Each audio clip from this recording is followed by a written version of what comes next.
الحمد للہ رب العالمین والصلاة والسلام علی اشرف المرسلین سیدنا و نبینا محمد وعلی آلہ واصحابہ وازواجہ وذریاتہ واہل بیتہ اجمعین ومن تبعہم بإحسان الی یوم الدین اللہم اجعلنا منہم یا ارحم الراحمین آمین یا رب۔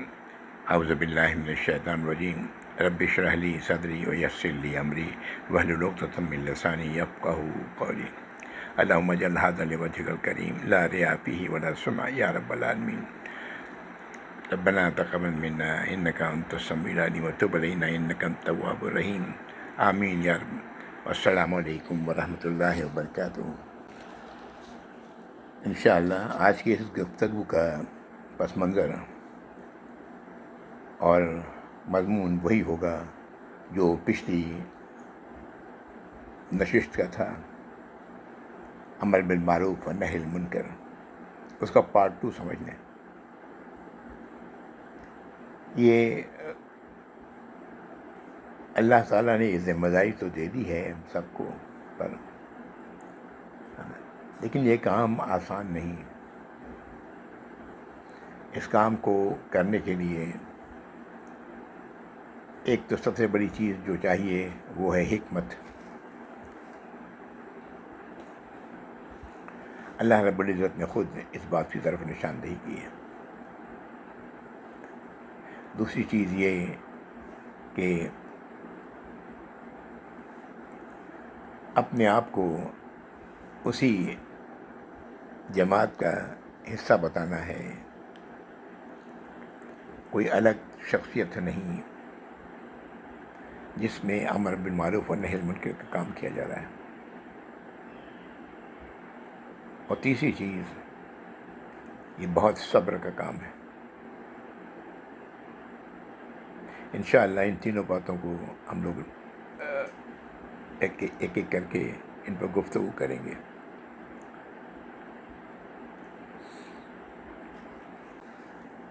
پہلے اس کی اہمیت کا، امر بالمعروف و نہی عن المنکر، پچھلی بار یہ بات ہوئی، اس بار بھی سورۃ الحج کی آیت ہے 41، جس میں اللہ رب العزت نے فرمایا الذین ان مکناہم فی الارض اقاموا الصلاۃ وآتوا الزکاۃ وامروا بالمعروف ونہوا عن المنکر وللہ عاقبۃ الامور۔ وہ لوگ جن کو اللہ تعالیٰ زمین پر تمغنت عطا فرمائے، جہاں آباد ہوں تو نماز قائم کریں، زکوٰۃ ادا کریں اور امر بالمعروف و نہی عن المنکر کریں، اور ان تمام چیزوں کا انجام اللہ ہی کے پاس ہے۔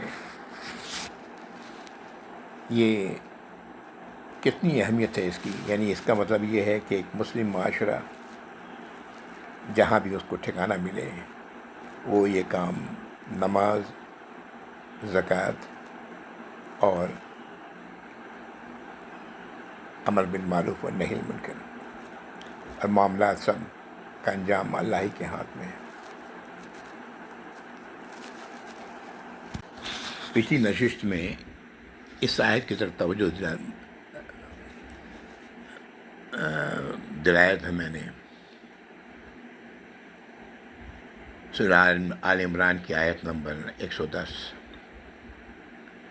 کنتم خیر امۃ اخرجت للناس تأمرون بالمعروف وتنہون عن المنکر وتؤمنون باللہ۔ تم ایک ایسی امت ہو جو بہترین ہو، تمہیں نکالا گیا ہے، کھڑا کیا گیا ہے لوگوں کے لیے، تم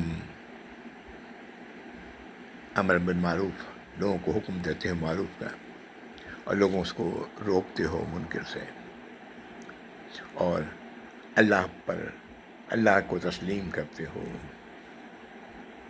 تؤمنون باللہ، تم اللہ کو مانتے ہو۔ یہ پوری امت کے لیے، ہم اگر ہیں بہترین امت تو یہ خصوصیات ہمارے اندر ہونی چاہیے کہ لوگوں کو معروف کی طرف بلائیں اور لوگوں کو منکر سے روکیں۔ اور اللہ پر ایمان، اللہ پر ایمان۔ اللہ پر ایمان سے مراد یہ ہے کہ اللہ کی کتاب پر ایمان، اللہ نے جو کچھ نازل کیا ہے اس پر ایمان۔ دوسرے لفظوں میں اللہ غیب پر ایمان، وہی سورۃ البقرہ کی شروع کی آیات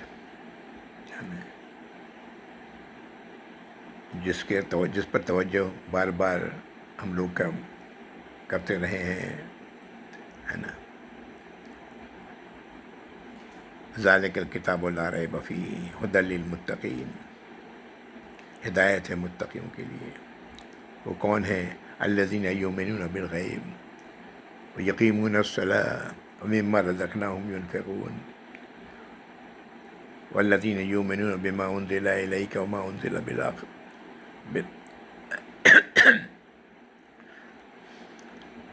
من قبلک وبالآخرۃ ھم یوقنون اولئک علی ھدی من ربہم واولئک ھم المفلحون۔ کامیابی کا راستہ یہی ہے۔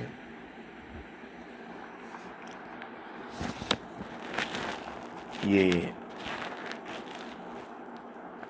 پھر اس آیت سے پہلے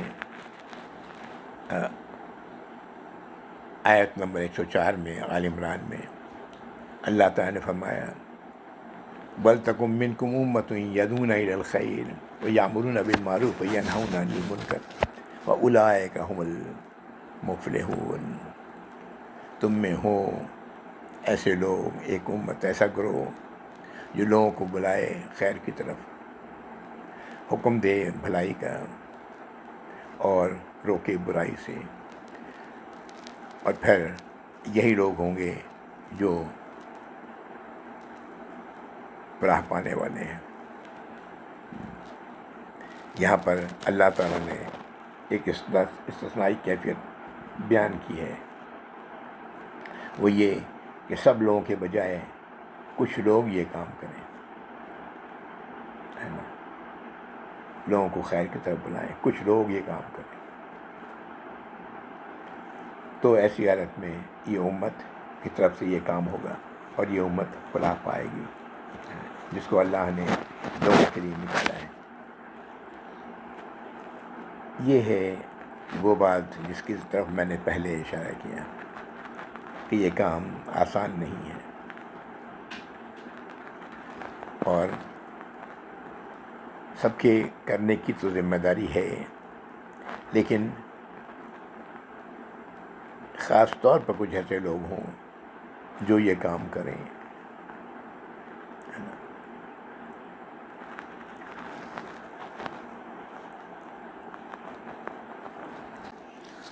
ایسا کیوں؟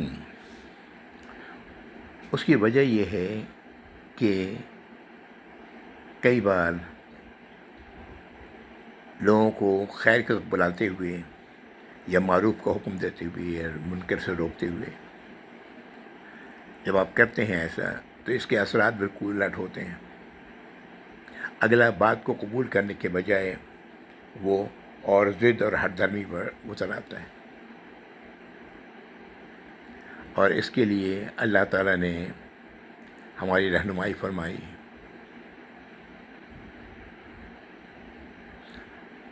سورۃ النحل میں ہم لوگ آیت نمبر 125 میں پڑھ چکے ہیں، ادعو الی سبیل ربک بالحکمہ والموعظۃ الحسنہ وجادلہم باللتی ہی احسن ان ربک ھو اعلم بمن ضل عن سبیلہ وھو اعلم بالمہتدین۔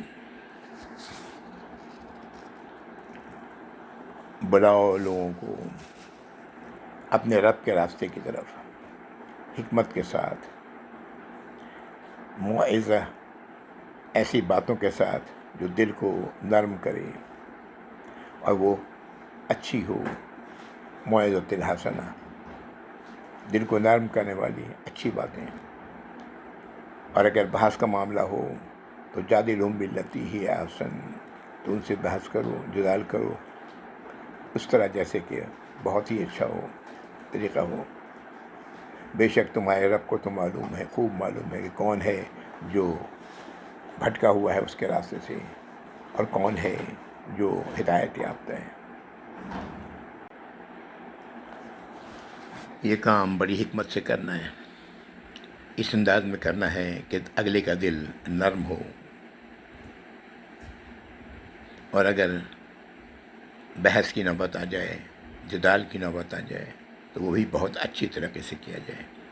ہے نا؟ یہ اس کام کے کرنے کے لیے بڑا ضروری ہے، ورنہ نتیجہ اس کے برعکس ہوگا. سورہ حامیم سجدہ میں ایک اور آیت،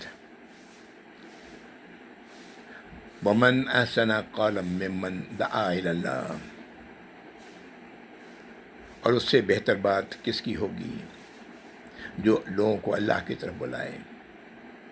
وَعَمِلَ صَالِحًا، خود جو عمل کرے وہ صالح ہو، یعنی اللہ کی اطاعت و فرمانبرداری کا ہو.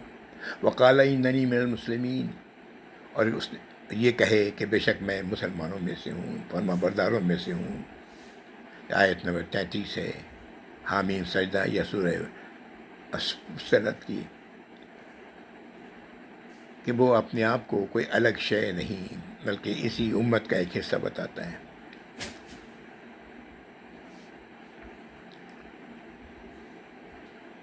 اگلے کو یہ احساس نہ ہو کہ یہ اپنے آپ کو بڑا قابل سمجھتے ہیں، بڑا دین کا پر چلنے والا سمجھتے ہیں، اس لیے یہ باتیں ہمیں کہہ رہے ہیں. اس طرح کا کوئی احساس نہ ہو، اس بات کا اعتراف ہو کہ میں بھی مسلمانوں میں سے ہوں، اور خود اعمال اچھے ہوں، صالح ہوں، اس کے مطابق ہوں جس طرح اللہ نے نازل فرمایا ہے. یہ ہے بڑی، ان باتوں کو دیکھیں تو احساس ہوتا ہے کہ یہ بڑی نہ صرف یہ ذمہ داری ہے بلکہ یہ بڑے احسن طریقے سے کرنے کا کام ہے. اگر نہ کیا گیا اس طرح تو پھر کرنے کے بجائے، اس کام کے کرنے کے بجائے، اس کے اثرات کو اچھے ملنے کے بجائے برے نتائج برآمد ہوں گے. اور شاید یہی وجہ ہے کہ اوپر آل عمران کی آیت نمبر 104 میں اللہ نے کہا کہ تم میں ایک ایسا گروہ ہو جو یہ کام کرے.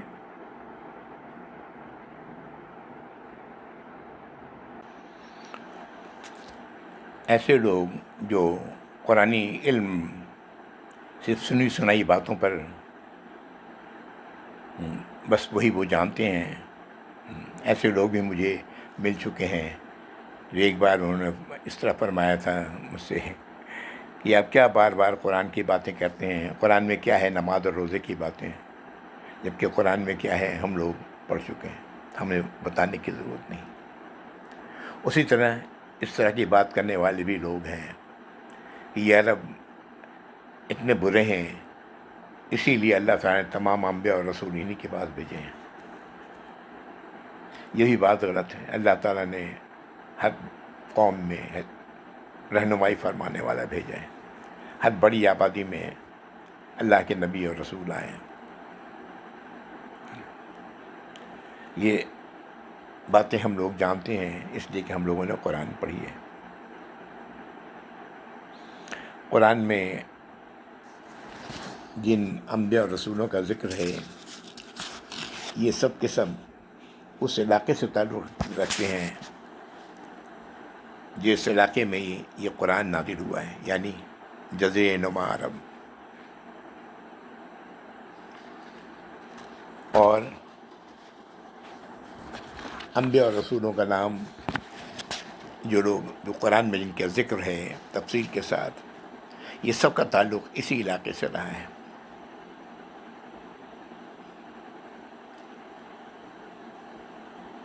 یہ 18 نام تو ایسے ہیں جو میں گنا سکتا ہوں ابھی: زکریا علیہ السلام، یوسف علیہ السلام،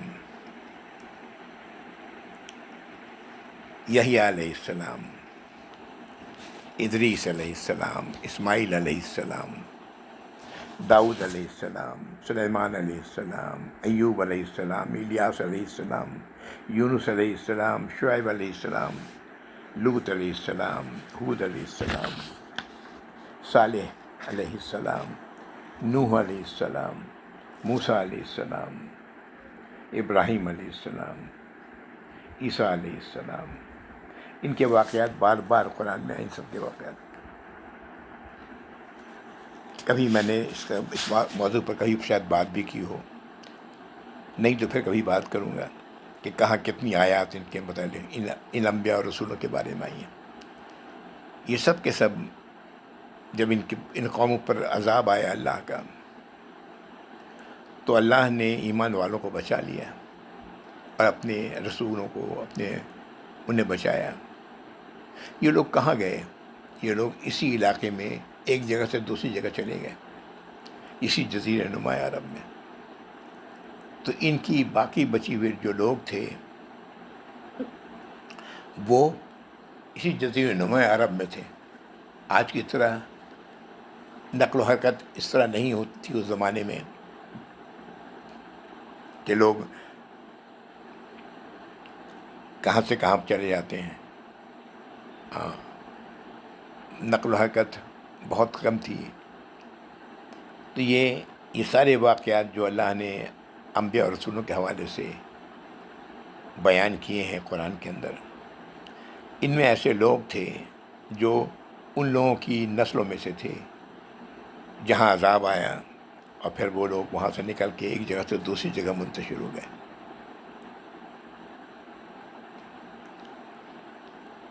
نبی کریم صلی اللہ علیہ وسلم کی بعثت اسی علاقے میں ہوئی، عربی زبان میں ہوئی، اس لیے کہ عموماً اس جزیرہ نما عرب کی زبان عربی تھی.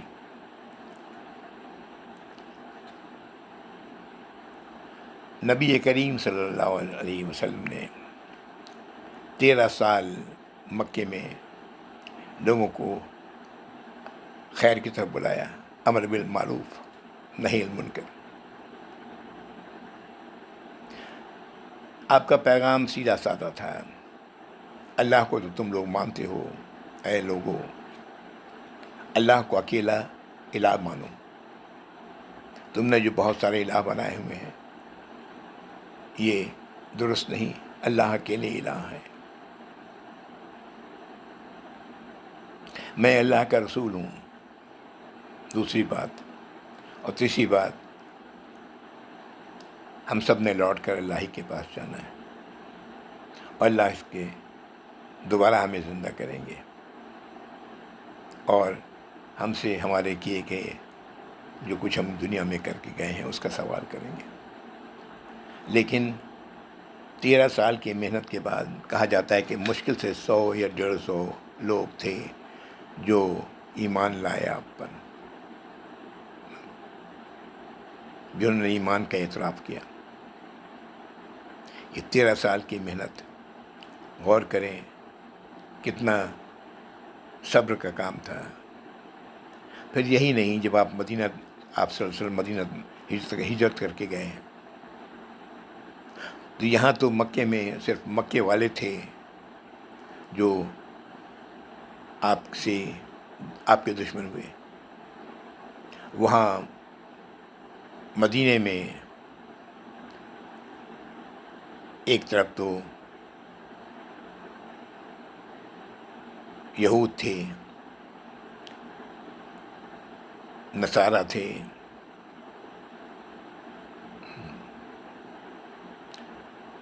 اور ایمان لانے والوں میں سے جو مدینے میں ایمان لائے ان میں ایسے لوگ تھے جو منافق تھے. اور پھر عرب کے لوگ، مکے کے لوگ، وہ تو دشمن تھے ہی. یہ چومکھی جنگ تھی جس کا سامنا آپ نے کیا.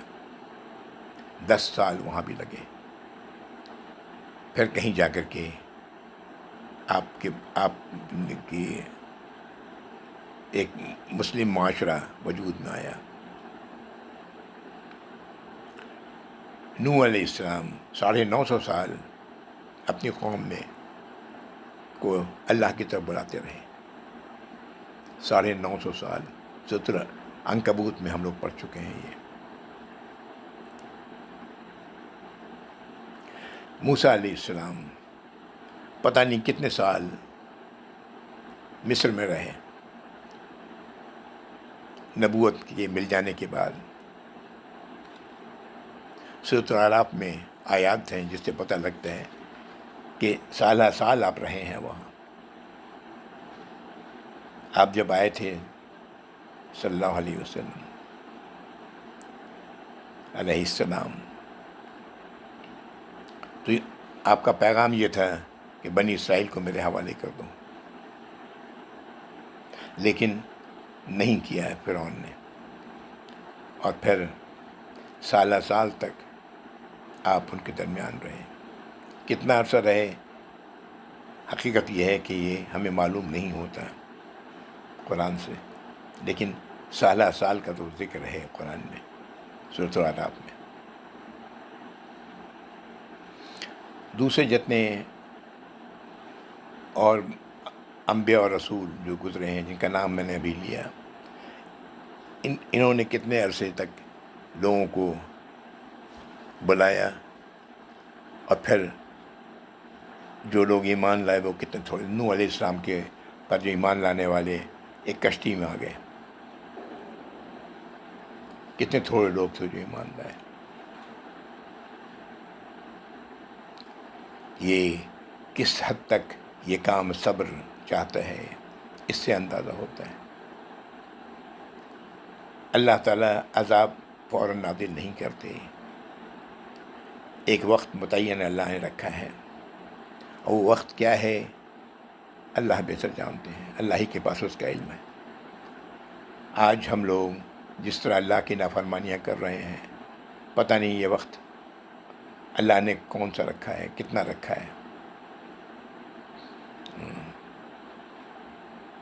کہ ہم پر بھی وہی سزا مسلط ہو جیسے اللہ نے دوسری قوموں پہ کیا ہے. میں اس لیے کہہ رہا ہوں کہ میں دیکھتا ہوں اپنے لوگوں کی حالت، بات کرتے ہیں، جھوٹ بولتے ہیں، وعدہ کرتے ہیں، وعدہ خلافی کرتے ہیں، اور امانت رکھی جاتی ہے تو خیانت کرتے ہیں،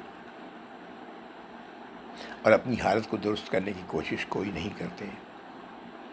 ایک پر ایک نشانیاں، ایک پر ایک مصیبتیں آ رہی ہیں، لیکن ہماری آنکھ نہیں کھلتی. اللہ تعالی ہم سب کو سمجھ عطا فرمائے.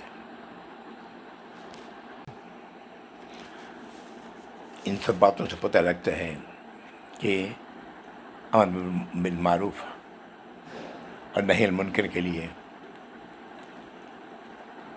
عقل مندی سے کام کرنا اور بڑے صبر کے ساتھ ہی کام کرنے کی ضرورت ہے. آج ہمارے لیے بھی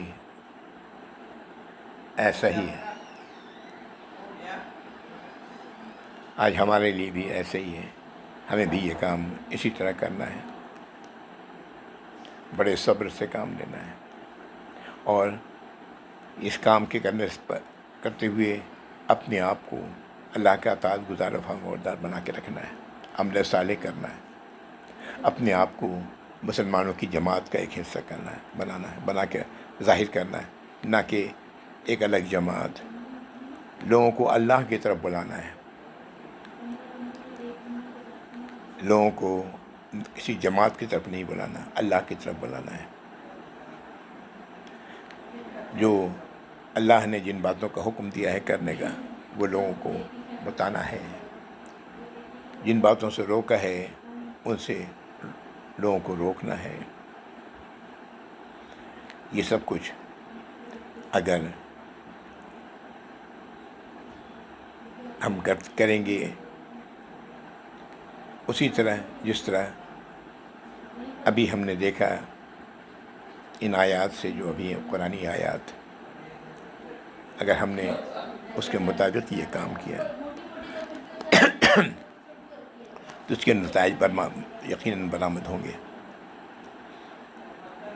اور نتائج کا نازل برآمد ہوں تو ہم نے اپنا کام صحیح طریقے سے اللہ کی ہدایت کے مطابق کر دیا، ہمارے لیے تو اپنا اجر و ثواب ہے اللہ کے یہاں انشاءاللہ۔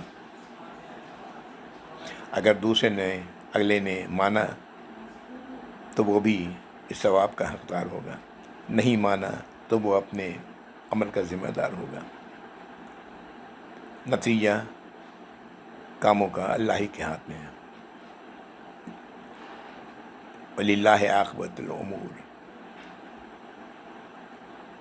سورۃ حج کی آخری ٹکڑا جو ابھی ہم نے سب سے پہلے پڑھا کہ اس کے نتائج اللہ ہی کے پاس ہیں۔ اللہ تعالیٰ ان باتوں کو سمجھنے کی ہمیں توفیق عطا فرمائے، ہم صبر سے کام لیں، نتائج کو اللہ پر چھوڑ دیں اور اللہ کی پیغام پر خود عمل کریں اور اپنے آپ کو اسی معاشرے کا، مسلم معاشرے کا ایک حصہ بنائیں۔ اللہ رب العزت ہم سب کو اس کی توفیق عطا فرمائیں۔ وآخر دعوانا الحمدللہ رب العالمین، وصلی اللہ علی محمد وعلی آلہ وصحبہ وازواجہ وذریاتہ واہل بیتہ اجمعین ومن تبعہم بإحسان الی یوم الدین، اللہم اجعلنا منہم یا ارحم الراحمین، آمین یا رب۔ جزاکم اللہ خیر، السلام علیکم ورحمۃ اللہ وبرکاتہ۔